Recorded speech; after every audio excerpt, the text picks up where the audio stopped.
Have you ever wondered how a single idea could have a transformed a film's fate? Um, Before diving into the story, a quick reminder, if you enjoy this content, please subscribe to the channel and hit that like button.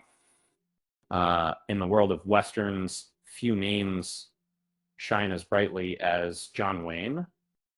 His film Rio Lobo wraps up the Rio Bravo trilogy, but it's often seen as the weakest link.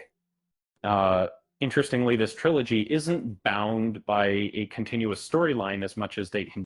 Instead, it features recurring themes and characters thanks to the collaboration between Wayne and director Howard Hawks. Rio Bravo stands tall among Western classics, celebrated by fans and filmmakers alike, including Quentin Tarantino. However, the sequel, Rio Lobo, released in 1970, faced harsh criticism, and Hawks himself labeled it, a poorly made piece. And it was despite its release, it struggled to find an audience and was overshadowed by more innovative westerns of the era. The film's protagonist, Colonel Cord McNally, played by Wayne, lacked the depth and complexity that audiences craved. Wayne had a vision for his character that could have changed everything.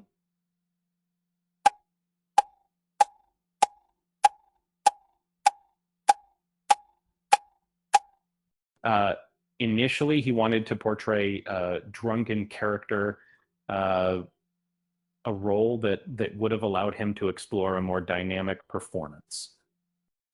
In Rio Bravo and El Dorado, Wayne's co-stars Dean Martin and Robert Mitchum played characters grappling with alcohol issues. Their roles were rich and engaging, while Wayne felt a twinge of envy. He remarked to Hawks that Martin seemed to have all the exciting moments. Um, Imagine if Wayne had been allowed to take on a similar role in Rio Lobo.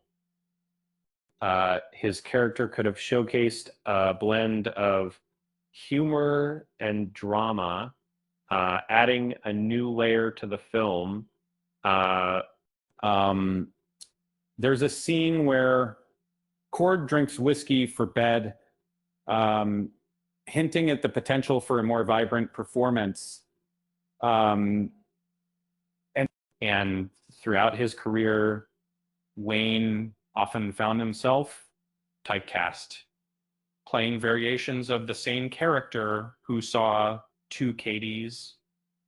Um, while he enjoyed these roles, they sometimes blurred together. In the Rio Bravo trilogy, Wayne's characters were no exception. However, Martin and Mitchum brought depth to their roles, making them more memorable.